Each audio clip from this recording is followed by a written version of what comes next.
is the Nexus 5, which as of today is almost 5 years old. But something that's not 5 years old is it's running the latest stable version of Android. That is Android version 8.1 Oreo. Taking trips, cause I never tripped on what they said. If you speaking from your heart, naysayers gon' aim for you. Looking at the specs of this device, it's pretty laughable when you compare it with a modern day smartphone. With a measly dual-core processor and just 2 GB of RAM, it's not even close to what we get on even low-end devices. And accounting the fact that it's almost half a decade old, we were pretty skeptical at first while installing an unofficial build of Android. But to our surprise, all features worked out very well. Even the multi-window picture-in-picture mode, which is pretty RAM and CPU intensive, worked out flawlessly. And overall, the device felt snappier and was able to handle apps that would simply crash on the earlier version of Android. Although both of these devices are completely different from the outside, but from the inside, the 5-year-old Nexus 5 simply felt faster and better to use. And that really piqued our interest, so we started running a couple of tests with various versions of Android. And after crunching out some numbers, we literally concluded that with each successive version of Android, it's better optimized to run with even lower resources.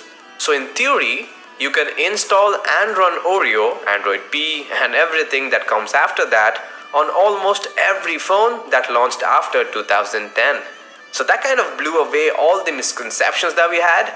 I mean, as told by the manufacturers, in order to stay updated and stay secured, we need to keep on updating and keep buying new phones.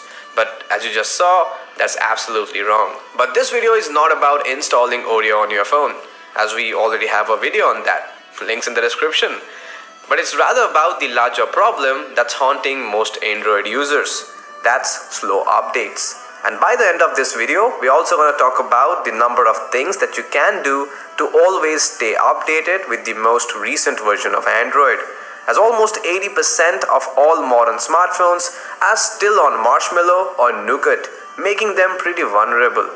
Now folks, one thing that you'll have to remember is updates are not always about getting new features or better aesthetics, but it's more about the security patches that come along with these updates. I mean, if your device is on an outdated version of Android, then it's pretty vulnerable of being remotely hijacked. I mean, trust me guys, it's easier than you think. Now in order to stay always updated, let's first talk about how updates work. Now usually, by the end of each year, around Christmas, the next big version of Android is made public by Google, which if you don't know, owns Android. Now since Android is an open source project, almost anyone with a computer can have their hands on the source code of Android. So in theory, even you can download the raw Android files, run it through a software called as the Android Kitchen, and have the latest build of Android running on your phone within hours.